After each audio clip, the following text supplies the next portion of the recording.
my name is Nick Georges, and 3 years ago, after training, I went to Palestine for 3 months as a humanitarian witness, where for 3 months on a daily basis, I witnessed the atrocities that the Israeli army commits upon the Palestinians on their own land. I had problems when I got back to England. Eventually, I was diagnosed by a doctor as having got PTSD. It is just awful being out there and seeing the way the Palestinians are treated. The illegal Israeli settlements taking over all their land, the attacks by the settlers, the demolitions on their homes. I personally witnessed one tent of a shepherd and his wife being demolished 4 times by a digger, one tent. The Israeli army demolishes everything they can. I witnessed them once demolishing a fence, believe it or not. The whole army came down, well, the whole army, about 25 soldiers, 2 big JCBs, and demolished a fence around the field of satire. You know, that is the level to which they do it. They demolished their water wells, they demolished their water pipes to the villages. All these things I've seen and witnessed. When I got back to England, one of my main aims is to raise awareness in England of what is happening out there. And so what I did, I had to give my advocacy talks. So I've given my advocacy talks, I've given them in my church, I've given them to Quaker halls, Quaker meetings, I've given them in schools, one school, 200 sixth formers, I've given my talk to. I've given my talks everywhere. I've gone on peaceful demonstrations. I've written countless letters to my MPs. I've gone out in the freezing cold bearing placards. So many things I've done. It's hard to even... Nick, I'm sorry, but, the Israelis would say, wouldn't they, that they're facing a terrorist threat from these groups like Hamas and in Lebanon, Hezbollah and these other groups who don't believe that Israel has a right to exist. So obviously they are going to have a fairly aggressive, even if it's in a defensive manner, aggressive stance to those people that want to see an end to the Israeli state. Yes, and they do have an incredibly aggressive stance. But the trouble is when a country constantly breaks international humanitarian law and completely ignores UN conventions, they have to expect to be attacked. And, it's just, to those that know, it is very clear what is happening there and the wrong that is happening there. And yes, they do. They make it incredibly difficult for us to publicise and make the world aware of what is going on there. All the things that I've done have all been, in effect, got nowhere. I've done long walks to raise money for charities. I've actually got my own canal boat. I've taken people out on trips on my canal boat to raise money for Palestinian charities. We've done all sorts of things. But the problem is that the Israeli army just crushes the Palestinian voice. The Israeli media power in this country delegitimises all talk of Palestine and criticism of the Israeli government by its weaponisation of anti-Semitism. And so all the things that I've been doing are very hard to have any effect. And people have been doing these things, writing to their MPs, etc., since 1948. And now you've been involved in taking some direct action as well. So this is a step up a bit, isn't it, from the sort of just leafleting, campaigning, and this sort of thing, and letter writing, where the idea is that you see nothing changing, and so someone with a conscience as an individual will go in and actually take some. Literally, this is where the word comes from, direct action against a business which is supporting the oppression of the Palestinians. So can you tell us why you chose, where you chose to do this?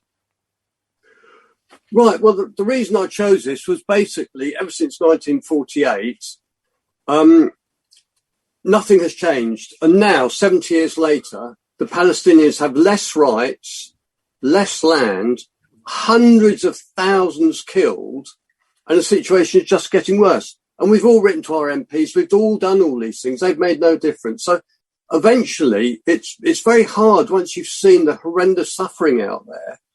And let me tell you a little story which will lead on exactly into why I took the action I did. When I was out in Palestine, I was taken to the site of an incident. The incident happened a couple of years previously. This was a house in a small Palestinian village called Douma. In this house lived a mother and a father, 4-year-old son and a baby. One night at 2:00 in the morning, a group of Jewish extremist Israeli settlers came down to this house. They had got from the army an incendiary device. They threw this incendiary device through the bedroom window into this family's bedroom. The family woke up all on fire. The mother grabbed the baby. They rushed out of the room outside. When they got outside, they realised, A, that the mother had grabbed the blankets and not the baby. B, that although they were outside the house, they were still on fire. Their bodies were still burning because there was phosphorus in this bomb. And waiting for them outside were the settlers who attacked them with axes and hacked them down. The mother died that night. The father died the next day. When the Palestinians went in to try and find the remains of the baby, the heat from this incendiary device was so intense that the baby had completely been incinerated. There was no trace left. The witness there gave me a bit of, the heat was so intense that aluminium window frames melted, and he broke off a little bit of melted aluminium window frame, which I've got at home now.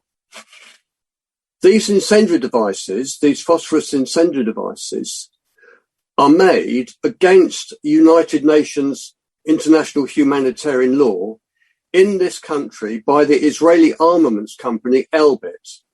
This Israeli company has 10 armaments producing factories in England. I didn't know this until recently. I doubt that you did either.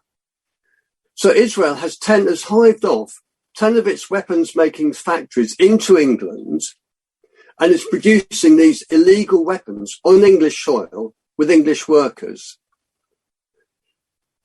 Also, these factories produce the drones and the munitions for 85% of the Israeli army. So the Israeli army is basically armed by Elbit-produced weapons, which come from this country. A few years ago, Israel bombed the completely imprisoned city of Gaza, where the people are trapped in, completely surrounded and hemmed in by the Israeli army. And in the space of 2 weeks, Israel killed 2,400 innocent men, women and children with weapons that were made by Elbit in this country. So this is why I went up on the roof of Elbit factory. And yes, I did. I broke a few windows and I poured some red paint indicating Palestinian blood over the Elbit factory. And I don't regret doing it. The evil that comes out of those factories, and when you've seen the suffering that those weapons produce, you have no choice. You have to try and do something about it. There is no choice, no option. So yes, that is basically why I did go up onto that factory roof and did take that action.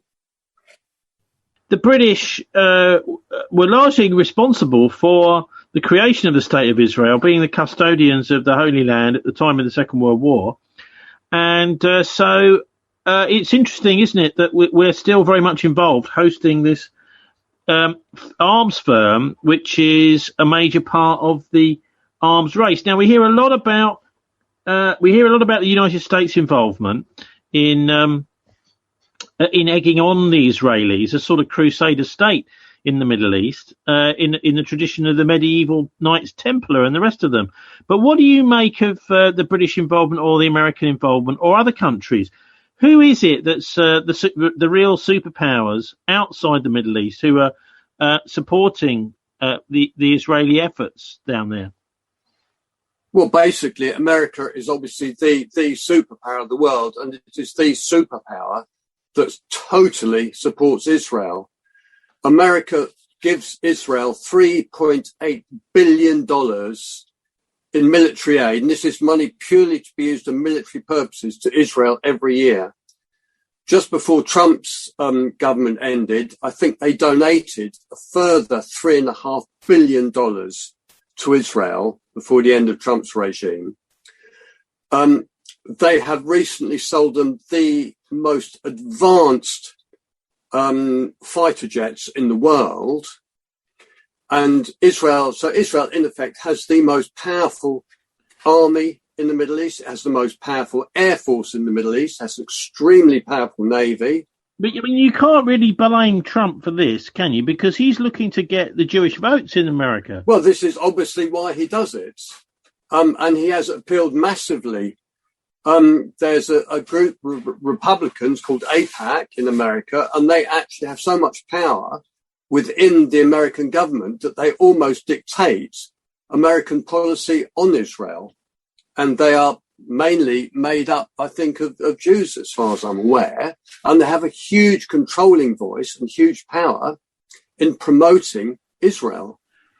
And America just follows along with it and does. Well, what about here in Bristol, though? Because I know that the sociology professor David Miller, at the moment, is being, he's going through a process which may mean he loses his job. He's being accused of anti-Semitism at Bristol University. Yes, well, what happens here, Israel is incredibly powerful in delegitimizing the voice of anyone who speaks up for Palestine or criticizes the Israeli government. And it is becoming much more common now. People are gradually in England becoming more and more aware of the injustices of what is going on in Palestine and the apartheid regime that Israel is promoting and running over there. But lots of younger people are becoming aware in universities. To counter this, Israel has brought up its own international declaration of anti-Semitism and the definitions of anti-Semitism. And unfortunately, these now no longer relate to genuine anti-Semitism, which seems to have been sidelined.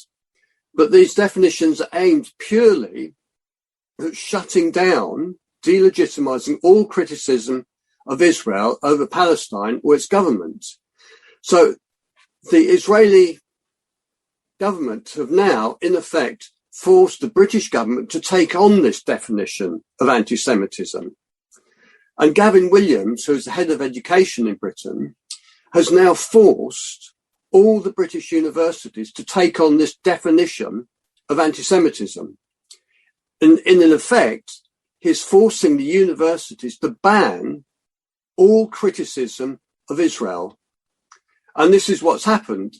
David Miller in Bristol University is a very famous, well-renowned professor of Middle Eastern studies. And he has been critical of this new definitions that all universities have been forced to take up, because it's completely crushing all freedom of speech in English universities. Yeah, but can you understand why people are annoyed about his criticism, and maybe others too, of the whole Zionist idea? Because there are some Jews, maybe not the majority, who have ended up over in Israel who are actually quite against the policies of Netanyahu. I mean, they would class themselves as Zionists, but they're not so racist or, nationalistic. Yes, but racist, no. So there are some Zionists who are, really fighting. Probably one of the most powerful tools to fight Netanyahu and the Likud party. Yes, they've got some brilliant organisations in Israel, Breaking the Silence, B'Tselem. There are so many really good, powerful Jewish organisations in Israel who are totally against the occupation and the Israeli apartheid. Yes, so there are a lot of these wonderful organisations, but unfortunately they too suffer very badly under the Israeli government regime. They're shut down, some of them put to prison, and it's very hard, even for Jewish people within Israel, to criticise the Israeli government for its apartheid regime and for its treatment of the Palestinians. Now, Nick, this is obviously very biased coverage of these topics in the mass media. Whereabouts, can you recommend us a few websites or places that we can go other than to actually go to Israel itself or Palestine to actually get some good information on what's happening over there? Right. Well, this is probably not very easy because basically it does tend to fall into two camps. My suggestion is that the very good, in effect, Jewish charities and Jewish people who are against what Israel is doing, in effect, they're not Palestinian, but they are Jewish. So I feel they're probably going to have a more balanced outlook on it. And these groups, as I've said, B'Tselem, who's a very good, wonderful Jewish peace organisation that are operating against the occupation, Breaking the Silence, the Widows in Black. There's a lot of very good organisations who are trying peacefully to bring the occupation to an end. One of the things I would say is that at the age of 69, I certainly did not expect to be up on the roof breaking windows. I've never broken a window in my life or done any damage or ever been in trouble with the law in my life. And I certainly wouldn't advocate that other people do this. But the point I'm trying to make here is that if I can get up on the roof and do this to protest what is a horrendous injustice in the world, there are lots of things that other people can do out there. So all I'm trying to do is point to my example. For example, there are lots of people who are very good at writing letters, and they could all write really telling letters to their MPs. There are those who would want to support some of these charities. So just look on the internet. There's a very good charity called MAP, M-A-P, for example. Look on the internet, look at Charities for Palestine, and you can financially support some of these charities because, believe me, they need every penny they can get. Nick, can I just ask you, how did this go down in your church, your action? Have you spoken to your other congregation and your ministers, etc., about it? Yes, I have spoken to my home group about it, and it's been extremely difficult for me. That's about really the best I can say on it. I personally believe I did the right thing. To me, the greater crime is the horrendous machinery and weapons that come out of those factories and the suffering and the death that those weapons cause. And if I can do something to raise awareness and hope in the long run that these factories might be moved out of England, if I can do something to even short term just shut down production in these factories, I believe we did shut down production for at least a week, then to me that is much more important than the breaking a few windows. And I wonder, are there groups around that people can join if they're interested in supporting Palestine? Because obviously it's better to be chatting to people face to face, if we're allowed to do that these days, rather than just sitting on your own and sending letters. Yes, obviously. I mean, as I was saying earlier on, you can join these charities and actually make a difference on the ground. You could, for an example, there's an organisation called EAPPI who will send you out to Palestine. There's lots of organisations you can join. And I'm certainly not advocating that everyone should break windows like I did. But we all have different skills. And if you want to look in all the different areas available for you to use your skills, if direct action is more your skill area, then join Palestine Action. And they're an incredibly important group doing wonderful work to raise awareness and to try and shut these awful factories down in England that shouldn't be here in England. Okay, Nick, well, please do keep us in touch with your progress through the courts and let us know how you get on. Yes, it is a hard thing to do. I'm faced with huge legal costs. I'm faced with a prison sentence. But it is still, I do believe it's so important to do what you believe is right and try and right a horrendous injustice that has been perpetrated by Israel upon Palestinians. And I'll do what I can to try and make a difference to the suffering of the Palestinians. Okay, Nick Georges, thanks very much for joining us. You're welcome. Thank you.